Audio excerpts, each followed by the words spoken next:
Good evening, Lisa. Good evening, Andrew. You alright? Yes. You're a bit Snuffly still, today. yeah, sorry. Still progressing on the cold. Yes, it's mostly gone. Just a bit snuffly. What have we just watched? We've just watched Hold it up. Supergran, Supergran. which we got in the network sale for a ridiculously low price. Episode 1. Episode 1.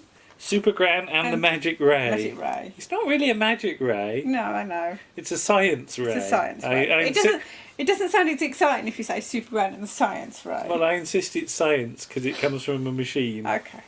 Unless we get into any sufficiently advanced magic is indistinguishable from science or whatever. Right. Or is it science from magic? Depends which way you believe it. But why did you get Supergran? Why did I get it? Well, as I said, it was ridiculously cheap. Yeah, but you told me you didn't like it. I didn't like it when I was a kid. So why did you buy it? Well, I thought I'd get it because I looked at the guest cast and thought, wow, it's got a really great guest cast. Because in this first series alone, we've got Billy Connolly, Spike Milligan, Lulu, George Best, Jeff Cates. Did you say George Best? George Best. Best. Who's George Best? Shut up. George Best and Jeff Cates. All right. And series 2's got Patrick Troughton in, and I'm a sucker for stuff with Troughton. Yeah, because it's just about the last thing that was he does, yeah. broadcast that Troughton did, yeah. Yeah. Because isn't he, what is he the... I can't remember. Yeah. I think he's the Great Sporran. I think he's doing an accent, which is possibly unfortunate. Do you know why I got excited at the start? Because it's the first thing we've got with the Time Tees television logo. We and mostly jingle. have all of our stuff we've got seems to have Thames or ATV or LWT. LWT, yeah. Or Granada. Yeah. No time with this, and the odd bit of Yorkshire. A little bit of Yorkshire, yeah. And Southern as well, of course. Oh, yeah. But yeah, to get Time Tees... It's quite exciting. Got us off to quite a good start. Yes. And it's got a great theme tune. I was going to say, the theme tune is just about the one thing... You remember. I remember, because that's Billy Connolly. Billy Connolly, again. Yes. But yeah, Gudrun Ure is Supergran. And you said, where old is she? Yeah. And turns out she was 59 when she was 58 when she filmed it, 59 when it was shown. Yeah. It's shown January... 85. 20th of January 1985. Yes. So the plot basically is that she's watching her grandson play football. Yeah. And she's quite frail because you get this scene as they're all playing football and she crosses across the pitch really slowly. It's a really muddy pitch. It's a really muddy pitch, yeah. In fact, the whole of the filming, it just looks cold. It's cold. It's snowing at one point. Yeah. Because later on you can see people's breath, can't you? In some of that cold. Some of the sort of indoor sines as well. But yeah, so she crosses across and goes and sits on this bench. And she's got a hearing aid because she can't hear, and she's got to get her spectacles out to look. Yeah. And she's sitting there watching him play football. And meanwhile, in a flat nearby, is the Scunner Campbell. Ian Cuthbertson. Who what's is a always Scunner? good. It's the lowest of the low. It's not what she said, was it? What did she say? It's a Scottish word. It's a Scottish word for... I forgot what she said. I'm going to look up what it says. Yeah. Carry on talking. And he wants to... He's stolen this machine from Inventor Black, who we will meet shortly. Mm-hmm. And he's got a granddaughter, and she's standing outside Scanner Campbell's flat shouting at him to give back the machine. And it's a machine basically to make crops bigger, isn't it? That's what it's intended for. But Scanner Campbell wants to use it to turn himself into a super person. So he sort of switches it on and it starts sort of going. Scunner actually means an irrational dislike or loathing or to feel aversion, coming from the Middle English Scots word scunner, to shrink back in disgust. In other words, it's something that's horrible in this case. Yeah. Oh, okay. So there you go. Well, that's probably... The definition she gives, which we will look up, is probably just where she comes from in Scotland, what they termed it as. Yeah. But anyway, so he switches the machine on and it doesn't go, and he's got his nephew in there as well, who goes by the rather unenlightened name of... What's he called him? Chub, isn't it? Tub. Tub. Because he's a little on the portly side.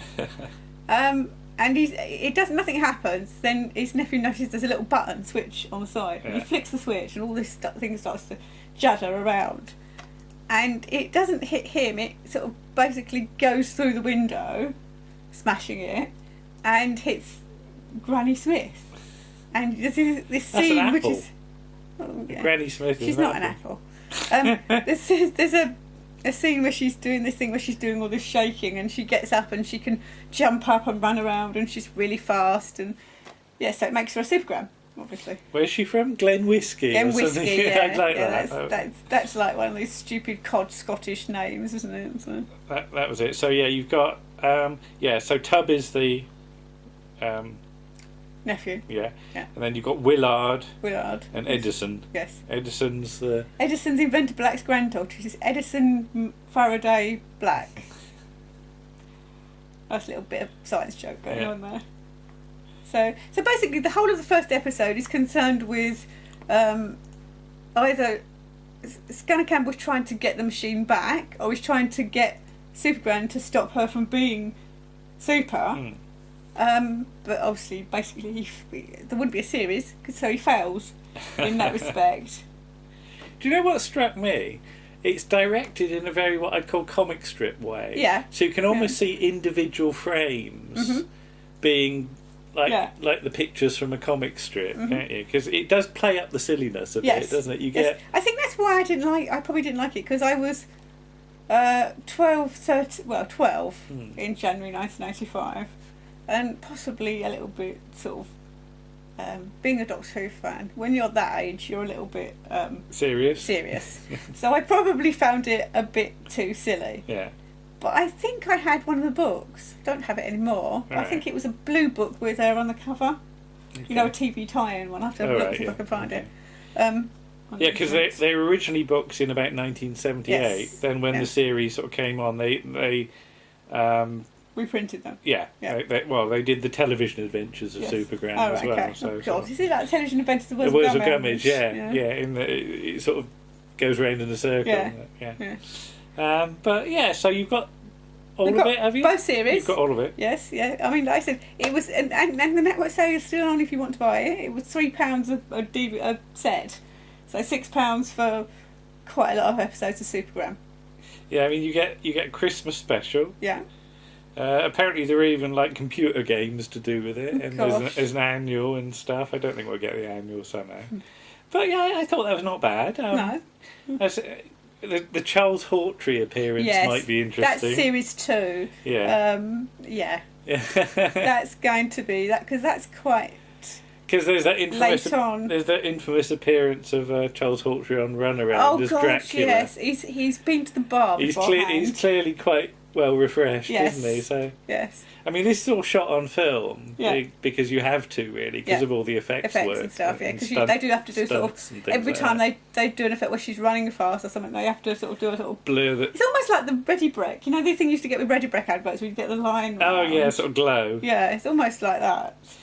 But I was sort of looking through the production credits, and it's interesting that I was going, oh look, that's directed by Jerry Mill, and that one's directed by Roger Cheeverly, who was the designer on the War Games. Right. And, who else was there? Well, that one's directed by Gerald Blake. Yeah, because I recognise the name of the producer. I think Keith Richardson. Yeah. I think he goes on to do Heartbeat and stuff like that. All right. Okay. So he's a proper ITV man. Okay. You know. All right. Yes. So. But yeah, it was interesting. We'll watch some more. Yeah, it was fun. I mean, anything with Ian Cuthbertson in is obviously very good anyway. Yeah. Though he wasn't being, he played it quite naturally. Actually, he did, because obviously, if anybody that's seen the Rebus Operation knows he can do fruity. He's got a good costume though. I think, he's got a sort of it's almost like a sort of a gentleman kind of, it's a Edwardian gentleman because he's got this sort of cape and the hat and all that, hasn't he? A lot of tweed. Yeah. Yeah. And I like a big hat as well. Yes. A big sort of big tam o' shanter that sort of waves around with stuff and gets blown up at one point and back down. I mean, it's far too bad. I'm sure nobody's ever worn a tam o' shanter that size. I said to you, have I got a silly hat I could wear for this? No, the only thing we have, which you didn't get, is the squeezy bagpipes. Warren bought us some fridge magnet that's bagpipes and you press it and it plays a song, and I The don't know trouble what the song is. it goes on for about a minute. Though. Yeah, It's and like, the cats do not like it. It's dee dee dee dee dee dee dee dee dee dee dee. Scotland on the Brave. Is it Scotland Brave? I thought Yeah. it might be Scotland Brave, but I wasn't sure. I'm But terribly you sorry you to all think the it's Scottish people. you out think there. it's going to finish, and then And it carries on. yeah. I thought, Yeah. I knocked it off the fridge the other day, and the cats ran away from it. yeah. They don't like it.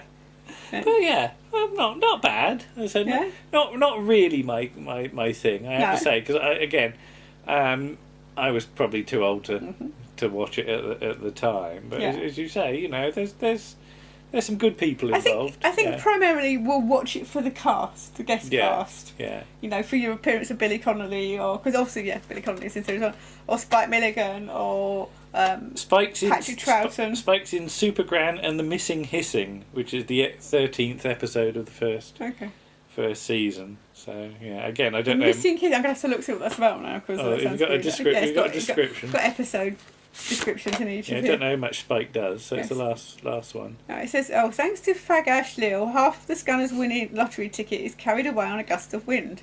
To make up the shortfall in his fortunes, he decides that they must try and get the reward for a missing snake, not realising the situation is not as they think. All right. Yeah. It never is it? It's never the way you think. What's that? 14th of April, 1985. 95. Yeah, Yeah. Lulu's in the one before. Then you got John Conte and Pat Coombs. All right. Nobody in that one. Well, there'll be people, but nobody. Bert Kwok, Oh lordy. Irene Handel and Tim Wilton, All right. Jeff Capes, George Best and Roy Kinnear, Yeah. Billy Connolly's in episode 3, and Michael Elphick's in episode 2. Okay. All right. So basically, it's got a really good for what is a children's program. You're getting a lot of good actors, which goes back to what we were saying. If you've not heard this, you have to listen to Around the Archives, episode 26. But we were talking about in the Rivals of Sherlock Holmes, how you would just get these really well-known faces appear in all sorts of different things. Yeah. And this is basically what's happening here. This is before people get pigeonholed into that person does soap, that person does drama. Yeah. Yeah. These people can do anything they want. You know, if you want to be in a kids program, you can be in a kids program. I mean, the nearest they get to it now is reading the sort of bedtime story on CBeebies, I think. Yeah. So, Okay. But yeah, it's a shame really that we've sort of pigeonholed people into specific areas now, and we don't allow them to do different things. Okay. So better than you remembered it, basically, Yes. and better than you thought it was going to be. Yeah, All I right. quite enjoyed it. I Okay. mean, yeah, I can see why That's a I step don't up like from it. your original Yes. view, then. Okay. Yes. All right. Well, we'll say good night then. Okay. Bye-bye. Bye.